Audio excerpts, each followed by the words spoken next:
The forest is dead quiet. You're walking down a path you've taken 100 times, but tonight, the trees are twisting into shapes that are just wrong. Their branches reach toward you like gnarled fingers, and the familiar landmarks seem to shift when you're not looking directly at them. A rustle in the bushes makes you freeze, heart hammering against your ribs. The sound is too deliberate, too purposeful to be wind. Your breath fogs in air that suddenly feels thick with presence. Is it just an animal? Your rational mind scrambles for explanations. A raccoon, maybe a deer. But your body knows better. Every instinct screams that you're being watched by something that understands you far better than you understand it. Something ancient that has observed countless travelers on this very path for centuries, deciding on a whim whether to let them pass unharmed or drag them into the shadows where they'll never be found. That feeling, that bone-deep chill that tells you the world is far more than it seems, that there are layers of reality beyond our everyday perception. That's where our story begins. Because in Japan, there's always been a name for that something else hiding just beyond our senses, lurking in the spaces between what we know and what we fear: yokai. For over 1,000 years, Japan has told tales of a hidden world that exists parallel to our own, one populated by supernatural beings that refuse to fit into neat categories of good and evil, natural and unnatural. They are the yokai, a name written with characters that can mean bewitching, calamity, or strange mystery. It's a fitting name because they represent everything we find both fascinating and terrifying about the unknown corners of existence. But yokai aren't just simple monsters or vengeful ghosts from campfire stories. They are an impossibly diverse class of beings, ranging from the mischievously playful to the utterly terrifying, born from Japan's oldest spiritual beliefs and shaped by centuries of storytelling. Their story begins with animism, the ancient understanding that spirits, or kami, inhabit all things in the natural world. Rivers have souls, mountains possess consciousness, and even the humblest stone might harbor a spirit that has watched the world change for millennia. These animistic beliefs, which eventually became woven into the fabric of Shinto religion, gave birth to a complex mythology where the line between the physical and spiritual worlds was gossamer thin. In this worldview, strange phenomena weren't just random occurrences. They were the work of supernatural beings trying to communicate with trick, or sometimes simply coexist with humanity. Over time, these beliefs evolved into elaborate tales of bizarre creatures that helped explain a world that often didn't make rational sense. From mischievous water spirits and shape-shifting foxes to terrifying mountain ogres and mysteriously animated household objects, the world of yokai is a vibrant, chaotic, and often contradictory reflection of Japanese culture across the ages. They aren't always malevolent. Some are genuinely helpful, others are merely tricksters seeking entertainment, and many are completely indifferent to human affairs, pursuing their own incomprehensible agendas in the shadows. What makes yokai particularly fascinating is how they've adapted and evolved. Unlike the static monsters of many mythologies, yokai have continuously transformed, reflecting the changing fears, hopes, and values of Japanese society. They've survived the transition from feudal Japan to the modern era, finding new life in contemporary media while maintaining their essential mystery. So, let's embark on a journey into the heart of Japanese folklore. We'll trace the origins of these creatures, explore their most famous representatives, see how they were immortalized during a golden age of art and literature, and discover how these bewitching mysteries continue to haunt and inspire our world today. From blockbuster films and beloved video games to the quiet corners of Japanese life where old beliefs still whisper. Let's begin our journey at the water's edge, in the murky depths of rivers and ponds where one of Japan's most famous and infamous yokai makes its home, the Kappa.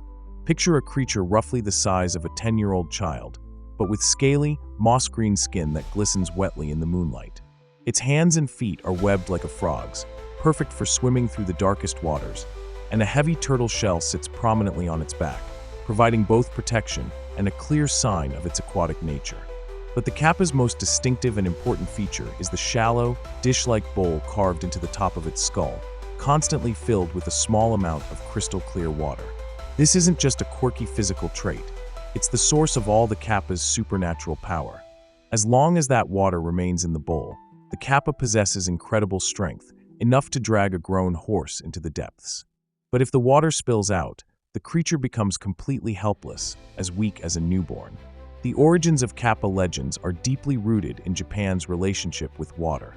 In agricultural communities where rivers provided life-giving irrigation but also posed constant dangers of flooding and drowning, the Kappa served as both explanation and warning. They were often associated with water deities in local Shinto beliefs, but their behavior was usually far from divine. Kappa are notorious pranksters with a decidedly juvenile sense of humor. They're known for swimming beneath women washing clothes by the river and looking up their kimonos, for making loud farting noises from beneath bridges, and for stealing crops from riverside fields. But their mischief has a genuinely dark side that reveals the very real dangers of Japan's waterways. Legends from across the archipelago tell chilling tales of Kappa dragging people, especially children who ventured too close to the water's edge, and livestock into rivers and ponds to drown them. They were said to be particularly active during the hot summer months, when people were most likely to seek relief in cool water. Parents would warn their children that the Kappa were always watching, waiting for a moment of carelessness. The Kappa's dietary preferences are equally unsettling. While they're famous for their love of cucumbers, so much so that cucumber sushi rolls are called kappamaki, they have an even stranger and more sinister craving. According to folklore, Kappa hunt for a mythical organ called the shirikodama, a small, ball-like organ said to contain the human soul, supposedly located in the rectum. The Kappa would allegedly reach inside their victims to extract this prize, killing them in the process. Despite this terrifying reputation, Kappa are bound by an almost comical code of honor and politeness that reflects deeply held Japanese values. They're obsessed with sumo wrestling and formal etiquette, which provides clever humans with a way to defeat them. If you encounter a Kappa, the traditional advice is to bow deeply and formally. Being sticklers for proper manners, Kappa are compelled to bow back, and when they do, the water spills from their head bowls, leaving them powerless. This moment of vulnerability often leads to some of the more positive Kappa stories. A defeated Kappa, according to legend, will sometimes swear loyalty to the human who outsmarted them, sharing their legendary knowledge of medicine and bone-setting techniques. Some of Japan's traditional healing practices were supposedly learned from grateful Kappa, and certain families claimed to possess Kappa-taught medical secrets passed down through generations. The Kappa's image has undergone a remarkable transformation in modern Japan. What was once a genuinely feared creature has been largely domesticated into a cute mascot. You'll find friendly cartoon Kappa promoting everything from local tourism to environmental conservation. Yet you can still spot warning signs featuring the traditional Kappa image near rivers throughout Japan, a modern echo of ancient warnings to respect the hidden dangers that lurk just beneath the surface of seemingly peaceful waters. From the rivers, let's ascend into the remote, mist-shrouded mountains, the ancient domain of one of Japan's most complex and formidable yokai, the Tengu. With their striking crimson faces, piercing eyes that seem to see through deception, and famously elongated noses that can stretch longer than a forearm, Tengu are among the most recognizable figures in Japanese folklore. They typically dress like ascetic mountain priests or yamabushi, complete with small black caps and flowing robes, and they carry distinctive feather fans that can supposedly whip up hurricane-force winds with a single wave. But the Tengu we picture today, proud, martial, and somewhat honorable, has undergone a dramatic transformation over the centuries. Their name derives from the Chinese term Tiango, meaning heavenly dog, and the earliest Japanese stories describe them as purely chaotic bird-like demons with massive wingspans and razor-sharp talons. These ancient Tengu were harbingers of war and disaster, creatures that existed solely to bring calamity to the human world. The Buddhist tradition gave Tengu an even more damning reputation. According to Buddhist lore, they were the reincarnated spirits of arrogant priests, monks, and scholars. Individuals whose pride and ego had grown so enormous during their lifetimes that they were condemned to spend their afterlives as demons, forever barred from achieving enlightenment. These early Tengu were portrayed as enemies of true Buddhism, notorious for leading monks astray with false teachings, creating illusions to disrupt meditation, and sowing discord within religious communities. The transformation of Tengu from purely malevolent demons to the more nuanced beings of later folklore reflects broader changes in Japanese society and religion. As Buddhism became more established and began to synthesize with indigenous Shinto beliefs, the rigid categories of good and evil started to blur.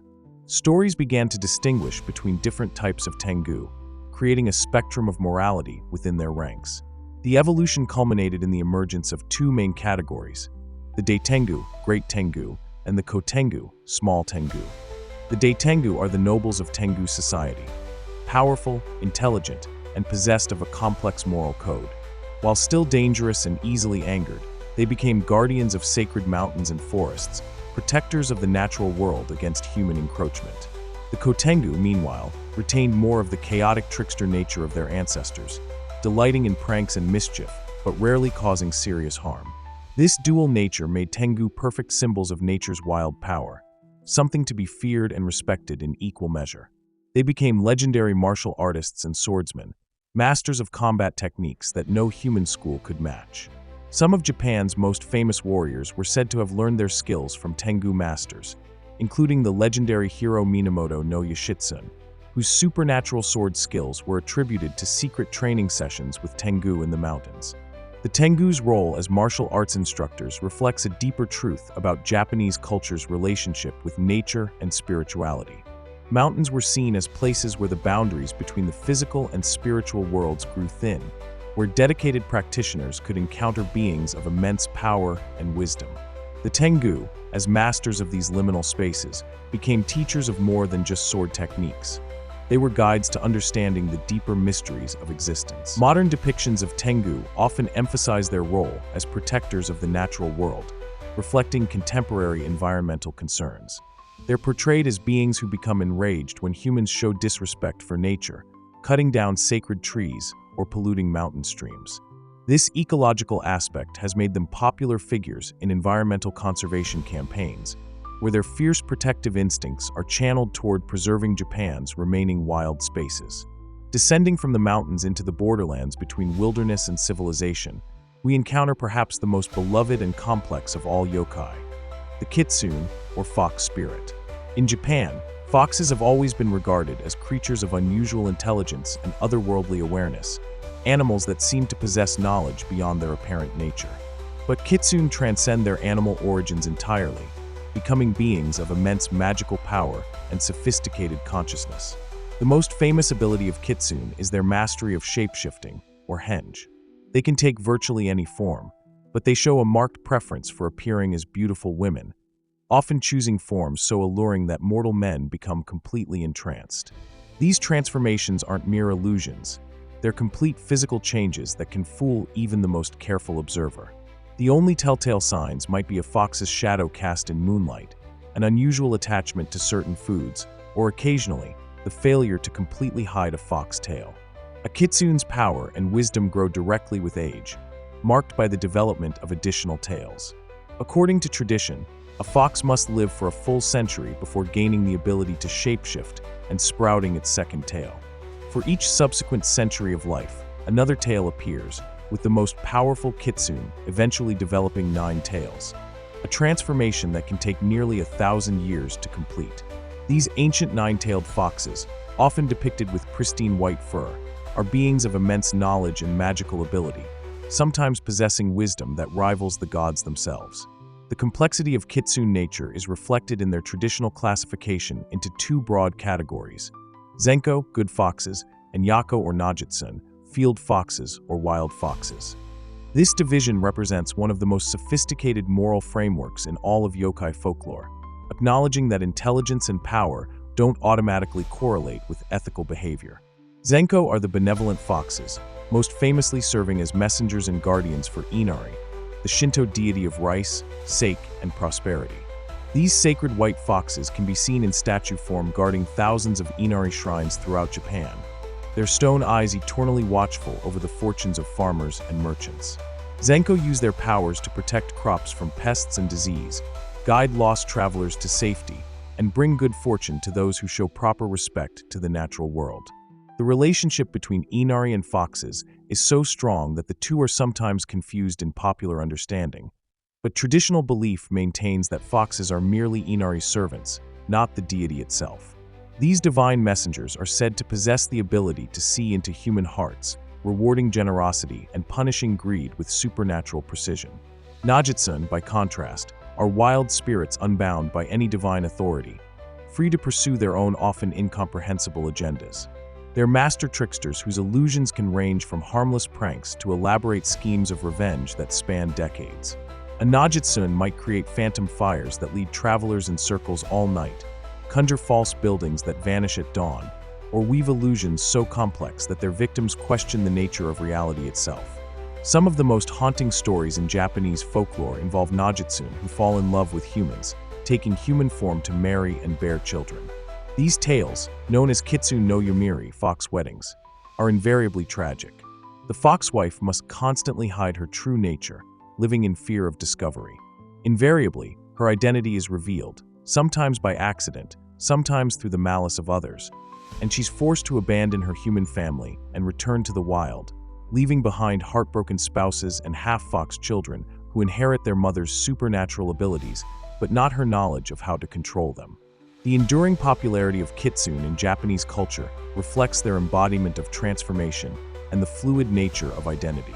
In a society that has undergone rapid modernization while trying to maintain traditional values, the shape-shifting fox serves as a perfect metaphor for adaptation and survival. They represent the possibility of change without the loss of essential nature, the idea that one can wear different masks while maintaining an inner truth. Not all yokai emerge from the natural world or descend from ancient spiritual realms. Some are born in the most mundane places imaginable, our own homes, workshops, and daily lives. This brings us to one of the most imaginative and uniquely Japanese categories of supernatural beings, the tsukumogami, or tool spirits. The concept of tsukumogami is rooted in the animistic belief that all objects, even those created by human hands, have the potential to develop souls. This isn't an immediate process. According to traditional folklore, a household item must reach its 100th birthday before it can undergo the mysterious transformation from inanimate object to conscious being. The moment of awakening is said to occur suddenly, often during the dark hours before dawn, when the accumulated years of use, neglect, love, or abuse finally reach a critical mass. The personality and behavior of a newly awakened tsukumogami depends entirely on how it was treated during its century of service. An object that was carefully maintained, regularly used for its intended purpose, and treated with respect might become a benevolent spirit, perhaps even helpful to the household that nurtured it. These grateful tsukumogami might perform small services for their former owners. A broom that sweeps by itself, a kettle that always knows exactly when to whistle, or a writing brush that never runs dry of ink. But objects that suffered neglect, abuse, or careless disposal tell a very different story. A tsukumogami born from mistreatment is likely to become a vengeful spirit, harboring a century's worth of resentment and ready to exact supernatural revenge on the humans who wronged it. These angry spirits might break other household items, cause food to spoil, create strange noises in the night, or even physically attack the inhabitants of their former home. The variety of tsukumogami is as endless and eclectic as human creativity itself. There's the kasarobake, a worn-out umbrella that springs to life as a one-legged hopping creature with a single large eye and a grotesquely long tongue that dangles from where the handle used to be. The biwabokubaku is an old lute or biwa that plays haunting melodies by itself, sometimes beautiful enough to bring listeners to tears, other times discordant enough to drive them mad. Then there's the chachinobake, a paper lantern that splits open to reveal a terrifying mouth filled with sharp teeth, usually appearing to startle late-night travelers. The bakazori are straw sandals that come alive to run around houses at night, making noise and generally causing mayhem. Even more mundane items can transform. The mokumokurin are holes in old paper doors that develop eyes and watch inhabitants with unblinking stares, while the menriki are theatrical masks that float through the air, changing expressions to reflect the emotions of those they encounter. These stories served multiple practical purposes in Japanese society. On one level, they functioned as supernatural recycling programs, encouraging people to take better care of their possessions and avoid wasteful behavior. In a resource-scarce island nation, the cultural pressure to maintain and respect tools and household items was enormous, and tsukumogami legends provided a spiritual framework for these practical concerns. The concept also reflected deeper philosophical ideas about the relationship between humans and the objects they create. In the tsukumogami tradition, the act of making something isn't just about creating a useful tool, it's about bringing a potential spirit into the world. This belief system encouraged craftspeople to put care and attention into their work, knowing that they were creating not just objects, but future beings. To prevent the creation of vengeful tsukumogami, many households developed elaborate rituals around the disposal of old items. Some would hold formal ceremonies to thank objects for their service before getting rid of them, while others would carefully donate or sell items before they reached their 100th birthday. These practices created a culture of mindful consumption that persists in modified forms, even in modern Japan. The yokai we've explored, Kappa, Tengu, Kitsune, and Tsukumogami, have ancient roots stretching back over a millennium, but the way we visualize and understand them today was profoundly shaped during Japan's Edo period, 1603 to 1868. This era of unprecedented peace and stability, enforced by the Tokugawa shogunate's isolationist policies, created perfect conditions for an explosion of arts and literature. The invention and widespread adoption of woodblock printing technology revolutionized how stories were told and shared. For the first time in Japanese history, illustrated books could be mass-produced and distributed to a growing literate population hungry for entertainment. Yokai, previously confined to oral traditions and local legends, suddenly became the stars of a new form of mass media. Publishers discovered that supernatural stories sold exceptionally well, and they began commissioning artists and writers to create increasingly elaborate and visually striking depictions of these creatures. This commercialization had the effect of standardizing what had previously been highly variable regional folklore. A Kappa from northern Honshu might look completely different from one described in Kyushu legends, but printed books began to establish canonical appearances and behaviors. No figure was more influential in this process than the artist Toriyama Sekian, 1712 to 1788.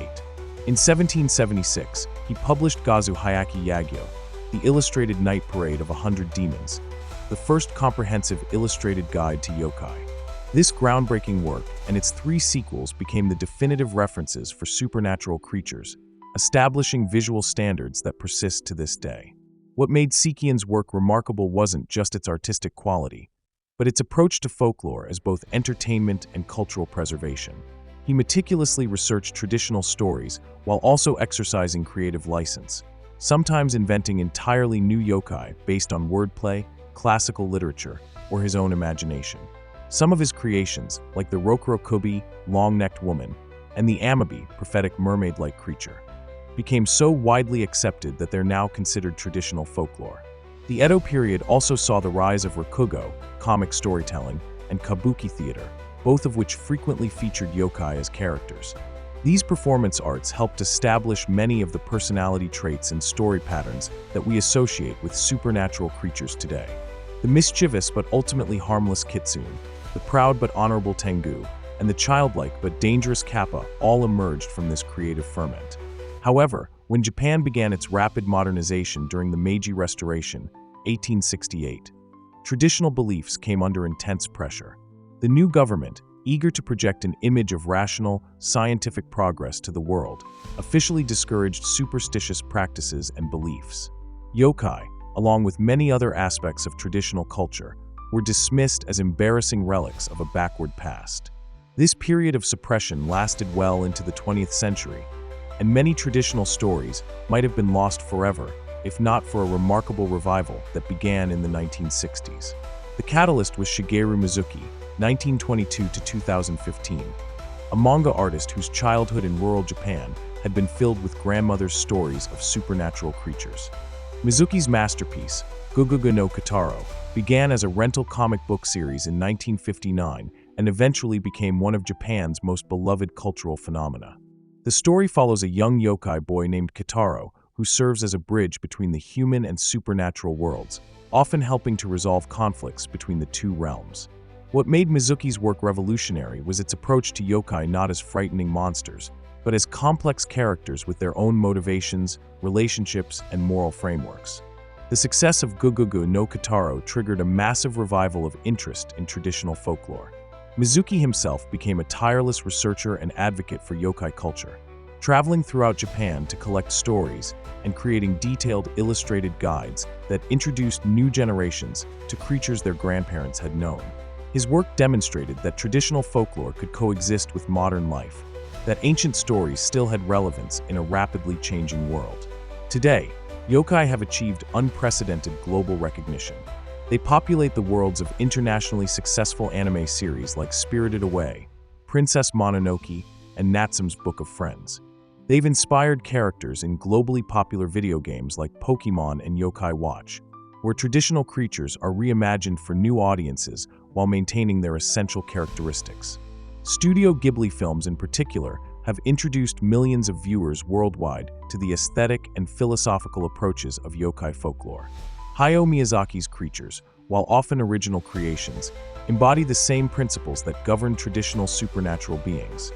The blurred boundaries between good and evil, the importance of respecting nature, and the idea that the world contains mysteries that can't be explained through science alone.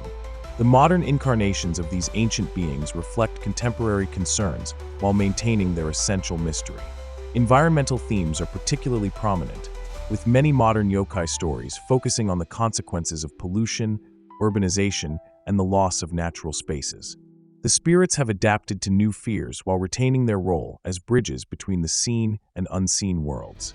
From vengeful umbrellas seeking revenge for decades of neglect to ancient mountain guardians teaching sword techniques to legendary warriors, the world of yokai reveals itself to be endlessly deep and complex. We've explored only a handful of the hundreds, perhaps thousands, of supernatural beings that populate Japanese folklore, each with its own origin stories, regional variations, and evolving significance. What emerges from this exploration is a profound understanding that yokai are far more than mere scary stories or quaint folk tales.